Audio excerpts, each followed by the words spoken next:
মদ খাওয়ার সময় আমি কোনো রিস্ক নেই না। অফিস থেকে সন্ধ্যাবেলা বাড়ি ফিরে দেখি গিন্নি রান্না করছে। রান্নাঘর থেকে বাসনের আওয়াজ আসছে। আমি চুপি চুপি ঘরে ঢুকে পড়লাম। কালো রঙের আলমারি থেকে বোতল বার করলাম। নেতাজি ফটো ফ্রেম থেকে আমাকে দেখছেন, কিন্তু এখন পর্যন্ত কেউ কিচ্ছুটি টের পায়নি, কারণ আমি কোনো রিস্ক নেই না। সিঙ্কের উপরে তাক থেকে গ্লাস বার করলাম আর টক করে এক পেক গিলে ফেললাম। গ্লাস ধুয়ে ফের তা তাকের উপরে রেখে দিলাম। হ্যাঁ, বোতলটাও আলমারিতে রেখে দিলাম। নেতাজি মুচকি হাসলেন। রান্নাঘরে উকি দিলাম। গিন্নি দেখি আলু কাটছে। কেউ কিছু টের পায়নি, কারণ আমি কোনো রিস্ক নেই না। গিন্নিকে জিজ্ঞেস করলাম, সমীরের মেয়ের বিয়ের কিছু হলো? গিন্নি, না, মেয়েটার ভাগ্যটাই খারাপ, এখনো পাত্র দেখছে। আমি আবার ঘরে গেলাম। আলমারি খুলতে গিয়ে এবার একটু শব্দ হলো। তেমন কিছু নয় অবশ্যই। বোতল বের করার সময় অবশ্য কোনো আওয়াজ করিনি। সিঙ্কের উপরের তাক থেকে গ্লাস নিয়ে চট করে দুপেক মেরে দিলাম। বোতল ধুয়ে সাবধানে সিঙ্কের মধ্যে রেখে দিলাম, আর গ্লাসটা আলমারিতে। এখন পর্যন্ত কেউ কোনো কিছু আঁচ করতে পারেনি, কারণ আমি কোনো রিস্ক নিই না। বাইরে এসে গিন্নিকে, যাই হোক, সমীরের মেয়ের বয়সই বা কি? গিন্নি, কি বলছো? 30 বছর বয়স হলো, দেখতে আরো বুড়োটে লাগে।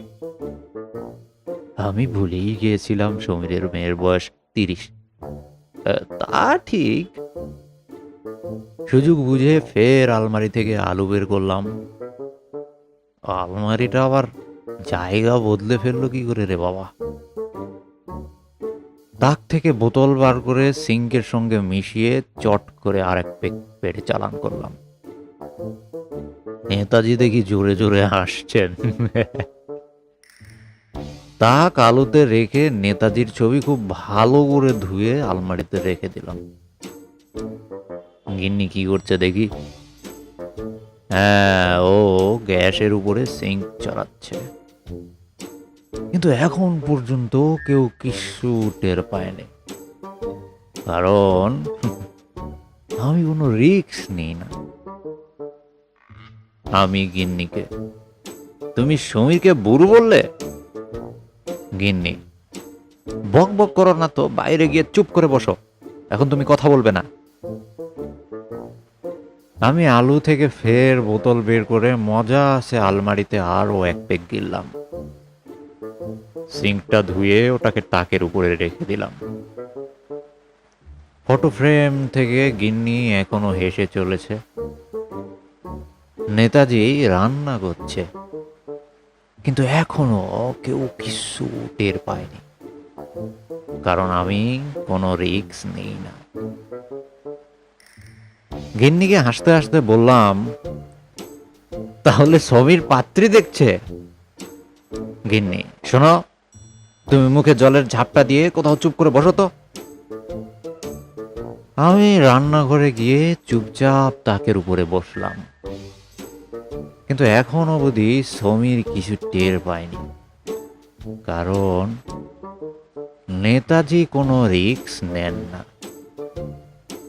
সমীর এখন রান্না করছে, আর আমি ফটো ফ্রেম থেকে গিন্নিকে দেখে এখনো হেসে চলেছি, কারণ আমি কখনো ইয়ে নিই না, কি যেন নিই না, ও হ্যাঁ, আলু নিই না।